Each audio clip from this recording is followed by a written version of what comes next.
Vamos falar hoje sobre esse conceito de adaptação hedônica.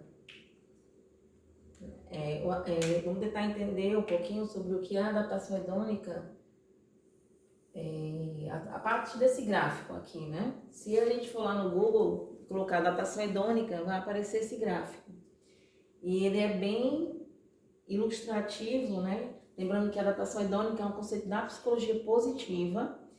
E esse hedônica e essa adaptação, a psicologia positiva, ela retirou essa ideia da filosofia, né, hedônica, de hedonismo, né, que é aquela busca pelo prazer, e a adaptação hedônica para mostrar que o ser humano tem uma tendência a buscar o prazer e evitar a dor, e ele tem uma tendência a se adaptar rapidamente àquela fonte de prazer e buscar, e aí deixar de gostar daquilo, né? Buscar outra coisa.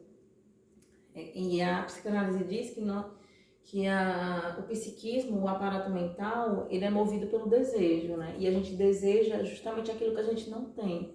Quando a gente tem, aquilo já não é tão bom assim, tão maravilhoso assim. Isso independente do que você deseja realizar na sua vida, né? Que aí entra um pouco da diferença entre felicidade e sucesso, que a gente vai falar daqui a pouco. Então, assim, nesse gráfico está aqui, né? Aqui em cima existe o muito feliz, está apontado, né? Muito feliz.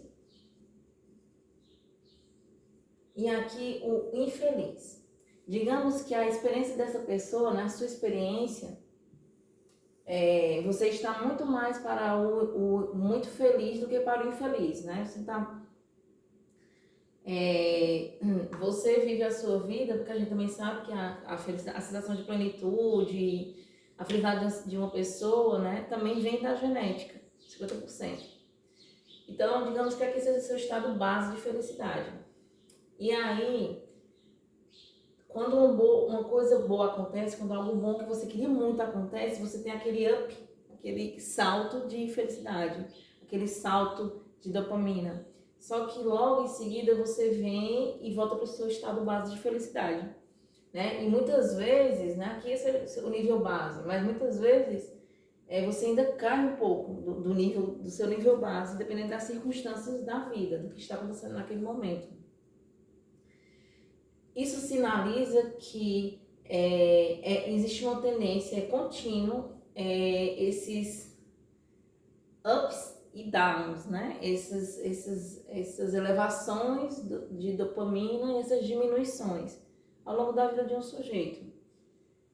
Porém, a felicidade, né? Pensando aqui, felicidade como aquilo, o conceito que o Lai Ribeiro traz, que a felicidade é você gostar daquilo que você tem e manter aquilo que você tem, que é diferente de sucesso, né? Sucesso é você conquistando coisas que você vai desejando. Porém, se você não consegue ver as coisas boas que você tem, o seu sucesso ele nunca vai ser suficiente. Você vai ficar sempre insatisfeito. Porque sucesso não é sinônimo de felicidade, né? Então, felicidade é gostar daquilo que você tem, gostar e manter. E isso é um grande desafio. Gostar daquilo que você tem, valorizar as coisas que você tem e manter as coisas que você tem.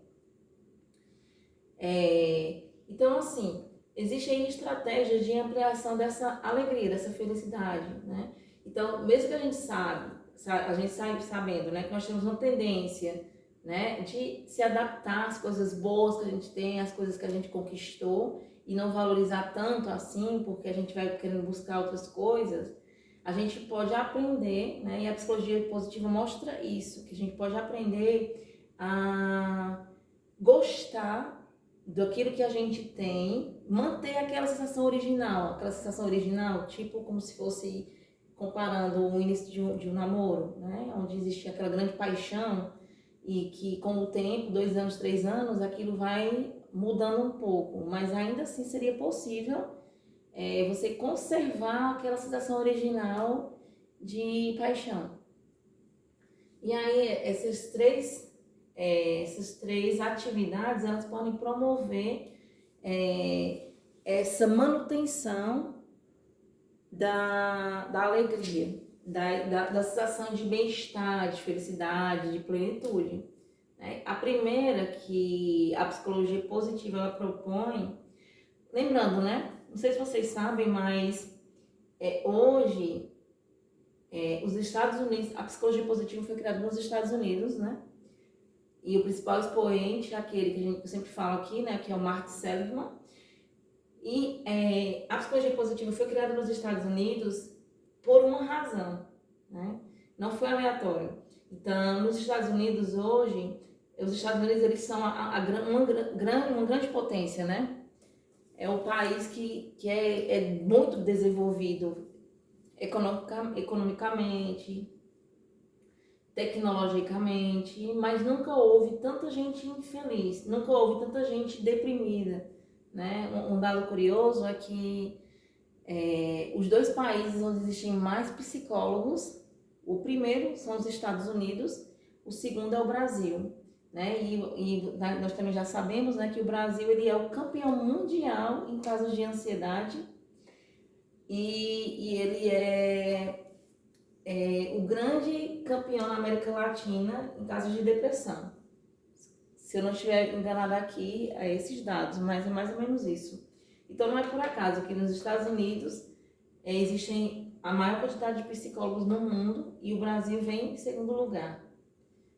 Então, nos Estados Unidos começou-se a se questionar, né, essa questão do sucesso, né? Porque se fosse por conta de sucesso, ninguém estaria feliz, né?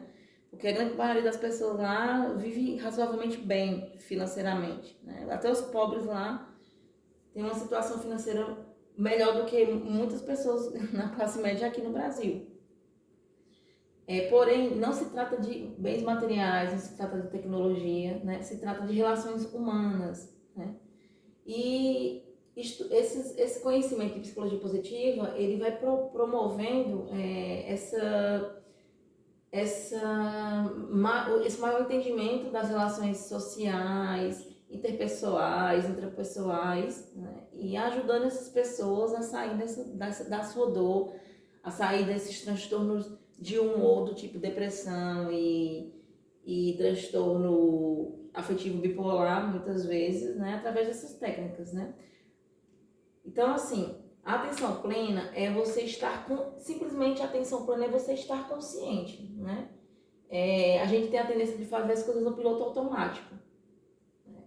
Acorda, escova os dentes, toma café da manhã, vai trabalhar, almoça ou lancha antes do almoço, depois almoça, depois trabalha, né? Dependendo de qual seja a sua rotina, né? Nós somos seres de hábito também, nós temos essa tendência, nós precisamos, porque nossa consciência ela é limitada, né? E a gente não poderia descobrir a roda todos os dias, né? Então, a memória como das funções executivas, né? Como um dos processos psicológicos importantes, faz com que a gente consiga manter os nossos hábitos, consiga lembrar das coisas que a gente já aprendeu, né? Que a gente já vivenciou. Porém, quando você está consciente, você age menos movido por suas distorções cognitivas, movido por suas crenças nucleares disfuncionais. Claro que isso é um processo, leva tempo, né? Existem muitas atividades de atenção plena, dentre elas uma atividade muito simples, muito fácil e barata, que é a atividade a respiração diafragmática. Vou até anotar aqui. Que é uma atividade de atenção plena, muito barata, né? Que é a técnica de respiração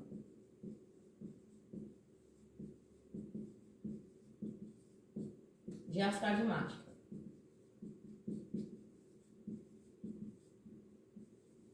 Aí você pode me perguntar, mas respirar todo mundo respira. Sim, nós respiramos, mas nós não respiramos corretamente. Nós não respiramos profundamente, né? Porque quando você respira com consciência, quando você faz a técnica da respiração diafragmática, você sai do passado, você para de pensar, você você interrompe o fluxo de pensamento. E aí, quando você não está pensando, porque no geral nosso sofrimento não vem das coisas em si, vem da forma como a gente interpreta as situações que a gente vivenciou, ou que a gente pode vivenciar. Então, no geral, nós estamos sempre ou no passado, com o pensamento, né? Voltado para o passado, ou voltado para o futuro. Voltado para o passado, com ressentimento, com saudosismo, ou focado no futuro, com catastrofização, com muitos medos, com muita ansiedade, né? Então, quando a gente faz a técnica da respiração diafragmática, que é uma técnica de atenção plena tão barata, que não custa nada, né? Que nós podemos fazer, a gente desfoca desse pensamento, seja ele qual for, qualquer pensamento disfuncional que provoca as suas emoções disfuncionais, e a gente vem para o nosso eixo, para o nosso centro, para o nosso momento de eutimia. Outra atividade, estratégia, né, para ampliar a alegria são as atividades de flow, né? Então, o flow simplesmente são coisas que você faz que é tão prazeroso para você que você não vê o tempo passar, né? Então, se você escolhe uma atividade profissional que te dá flow, né, que é uma atividade profissional que você escolheu não foi só por causa do sucesso ou porque você queria ganhar dinheiro, mas porque você tinha prazer naquilo, porque você sentia que aquilo você estaria cumprindo seu Dharma, essa atividade vai te dar essa sensação de relógio parado, né? No sentido de que o tempo não passa para você, de que é tão bom, é tão prazeroso que você ficaria ali a vida inteira fazendo aquilo e que você faria até de graça, né? Então, atividades de flow são essas. São aquelas que ficam entre o tédio e a ansiedade, né? Que te impulsionam, que te motivam, que te dá prazer e ao mesmo tempo te mostra desafios, né? Para que você possa ir conquistando, né? Desenvolvendo a percepção de que não são obstáculos, são etapas para que você consiga atingir o que você deseja. E as atividades intencionais, né, que a gente já falou um pouco sobre elas em algum desses vídeos, e uma das atividades intencionais que mais nos ajuda a manter a felicidade, a manter essa ideia, essa sensação prazerosa de ter conquistado coisas que a gente desejou um dia, né? Mesmo que já tenha passado 10 anos com aquilo que a gente desejou, é justamente a atividade intencional, que é a prática da gratidão. Vou anotar aqui, ó. Vou colocar a caneta vermelha também. Que é a prática da gratidão. Então, essa é a grande atividade. Errei. É a grande atividade intencional que vai ajudar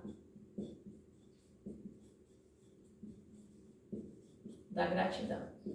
Em outro vídeo, eu vou trazer 2 técnicas relacionadas à prática da gratidão. Então, assim, são coisas simples que a gente pode fazer e essas coisas simples, né? Por exemplo, digamos que também você está muito cansada da sua casa com os móveis como eles estão posicionados. A sua casa parece que é sempre a mesma, você limpa, mas você não vê diferença, você não sente aquela felicidade depois que você cuida da casa, né? Então, você pode mudar a posição dos móveis, né? E mudando a posição dos móveis, você vai perceber a casa de uma outra maneira. Você precisa trocar os móveis, você pode apenas mudar a posição deles. Então, assim, quando a gente muda a nossa percepção das situações, das coisas, quando a gente sai daquela posição que a gente está o tempo inteiro e a gente troca de posição, a gente vai percebendo a vida, as coisas de uma outra maneira, né? Isso a gente pode levar para nossas experiências com as coisas e com as pessoas, principalmente, né? Essencialmente com as pessoas, né? A gente vai aprendendo, a gente vai adquirindo a responsabilidade afetiva, a gente vai aprendendo a lidar com as pessoas como elas são e não como a gente gostaria que elas fossem. A gente vai conseguindo dizer não quando a gente quer dizer não, né? Não gerando tanta dissonância cognitiva, e dessa maneira a gente vai ampliando a nossa alegria.